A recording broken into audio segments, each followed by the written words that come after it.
మీ సంతాన కలను నిజం చేసుకునేందుకు ఈ రోజే 49 సంప్రదించండి 9390501418. నేడు హైదరాబాద్ లో అత్యంత ఖరీదైన విలాసవంతమైన ప్రాంతాల్లో ఒకటిగా పేరొందిన బంజారా హిల్స్ ఒకప్పుడు దట్టమైన అడవులు, భారీ రాళ్లు, చిరుతపులులు, ఇతర వన్యప్రాణులతో నిండిన నిర్మానుష్య ప్రాంతంగా ఉండేది.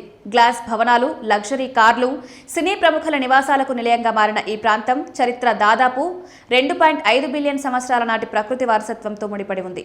18-19వ శతాబ్దంలో దేశవ్యాప్తంగా సరుకు రవాణా చేసే బంజారాలు, లంబాడీలు ఈ రాతి కొండలపై తాత్కాలికంగా నివాసాలు ఏర్పరచుకోవడం ప్రారంభించారు. వారి భారీ ఎద్దుల బండ్ల తాండాలు నగరంలోని ఇరుకైన వీధుల్లోకి ప్రవేశించలేకపోవడంతో నగర శివారులోని ఈ కొండలను ఆశ్రయించేవారు. కాలక్రమేణా ఈ ప్రాంతం బంజారా హిల్స్ గా గుర్తింపు పొందింది. 1908లో సంభవించిన ఘోర మూసీ వరదల అనంతరం హైదరాబాద్ విస్తరణ ప్రణాళికలు వేగం పుంజుకున్నాయి. 7వ నిజాం మీర్ ఉస్మాన్ అలీ ఖాన్ పాలనలో నగర అభివృద్ధి కొత్త దిశలో సాగింది. ఈ సమయంలో ప్రకృతి ప్రేమికుడు, ప్రముఖ దాత మెహదీ నవాజ్ జంగ్ బంజారా హిల్స్ అభివృద్ధిలో కీలక పాత్ర పోషించారు.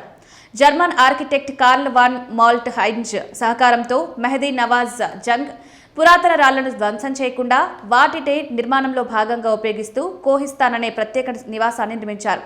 ప్రకృతిని కాపాడుతూ నిర్మించిన ఈ గృహం నిజాంను ఆకట్టుకుంది. మొదట ఈ ప్రాంతానికి మెహదీ హిల్స్ అని పేరు పెట్టారని భావించిన నిజాంను ఇక్కడ మొదట నివసించిన బంజారాల గౌరవార్థం బంజారాల హిల్స్ అనే పేరు కొనసాగించాలని మెహదీ నవాజ్ జంగ్ కోరినట్లు చర్చ చెబుతోంది. 1933లో రవీంద్రనాథ్ ఠాగూర్ కోహిస్తాన్లో బస చేయడం ఈ ప్రాంత ప్రతిష్టను మరింత పెంచింది. అనంతరం స్వాతంత్ర్యం తర్వాత భూముల విలువలు పెరగడంతో బంజారా హిల్స్ రాజకీయ నాయకులు, వ్యాపారవేత్తలు, సినీ ప్రముఖుల ఇష్టమైన నివాస ప్రాంతంగా రూపాంతరం చెందింది. అయితే అభివృద్ధి మరోవైపు పర్యావరణ నష్టాన్ని కూడా మిగిల్చింది.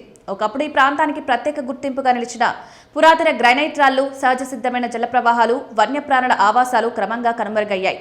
ప్రస్తుతం ఆ చారిత్రక ప్రకృతి వారసత్వానికి చెందిన ఆనవాళ్లు ప్రధానంగా కేబీఆర్ పార్కులో మాత్రమే కనిపిస్తున్నాయి.